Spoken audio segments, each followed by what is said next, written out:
Biyo-la'aanta ka dhalatay hoos u dhaca webiga Shabeelle ayaa qaar ka mid ah dadkii ay noloshoodu ku tiirsaneed biyaha webiga waxay bilaabeen inay isbeddel ku sameeyaan qaab nololeedkooda.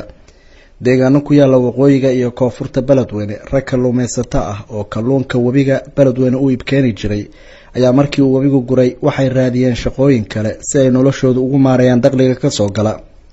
Guridda geedaha si dhuxul looga shido oo ina dhibaato ku ah deegaanka ayaa waxay noqotay fursad ay noloshoodu ku dabaraan dadka tuulada Lebow oo ilaa 8 kiiloomitir Beledweyne dhinaca waqooyi ka xigta. Qaar kalena waxay ku biireen dhismaha guryaha iyo shaqooyinka xamaalka.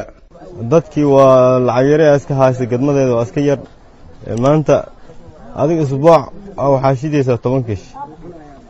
10 kiish marka hadii laga gato waa $30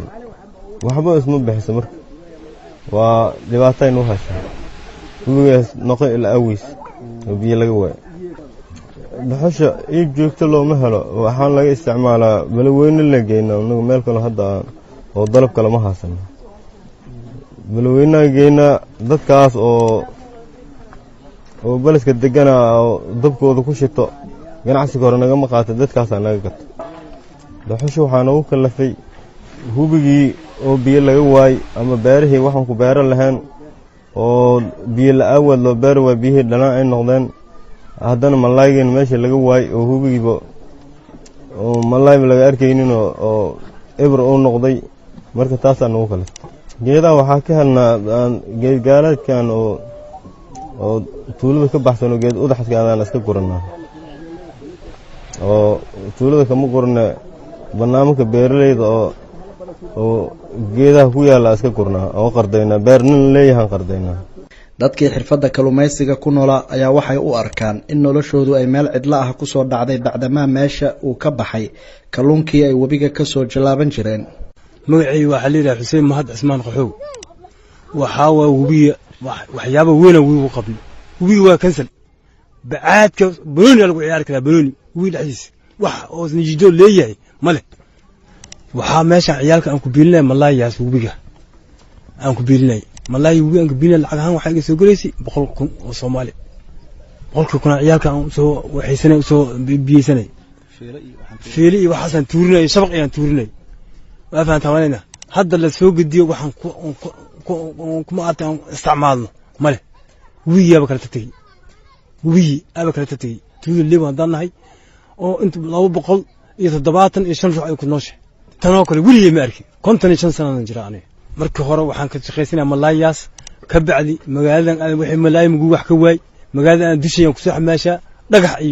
يدشي يوم كح ماشى أنا صام عيالك وصبيشة marmar soo waa iyo marmar soo helo magaalada dad u guura jiro oo tuulo ka guuri oo ma arti waxaas guriyaas ku shaqeysanay oo malaayaas ku shaqeysanay haddana ma arti tuulidi ka socday. Haweenka ayaa waxay isku dayaan in kaalinta aabaha reerka ay buuxiyaan waxana ay shaqooyin u doontaan magaalada si nolosha reerka ay u maareeyaan inta laga gaarayo isbedel midan dhaanta. magacayga aniga oo Luul Cabdi Sheekh Xasan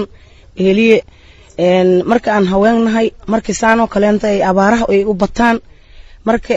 nin meelas wax ka keeno malaha meelas wax ka qabto malaha meelas wax u doono malaha beeraha markay saan u baan ay abaaraha bataan kulay waxaan u aadnaa meeshii on kulay aan wax ka helno dhar soo dhaqnaya guri soo malaasnaya maxay eeto meeshii oo macnaha habaqaaga duurmaysa oo aad habeenkas ilmahaada aad dib ugu shiidanaysid wax oo maxay eeto dhuxul iska shito geedjinigan goobeeyo oo shito oo markaasay intii bariyo la shiday ninkii markaas wax kugu dhaameed aadaysa leedahay cawada ilmaha iyo bariisi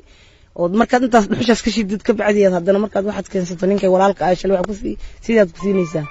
markii hore maxaa qaadi jirtay maxaan qaadi jirnay marka macnaha saan ay aaran u tahay waxa la qaadanaa coos waxa la qaadanaa bal waxa la qaadanaa yaanyo waxa la qaadanaa liimo wax walba la qaadanaa maxaa ku soo bedelnaa waxa lagu soo bedelnaa badar wax la cuno badar ama baasto ama wixii oo macnaha qutubiyoonkii oo macnaha lagu cunaayo meesha qoyskaas cuno ku noolaa karo. dad badan ayaa waxay u arkaan dhibaatada biyo la'aanta ee webiga Shabeelle inay ugu wacan tahay biyo xireenno laga sameeyay dhulka dowlad deegaanka Soomaalida Ethiopia iyo roobabka oo sanadihii ugu dambeeyay ku yaraa gobolka.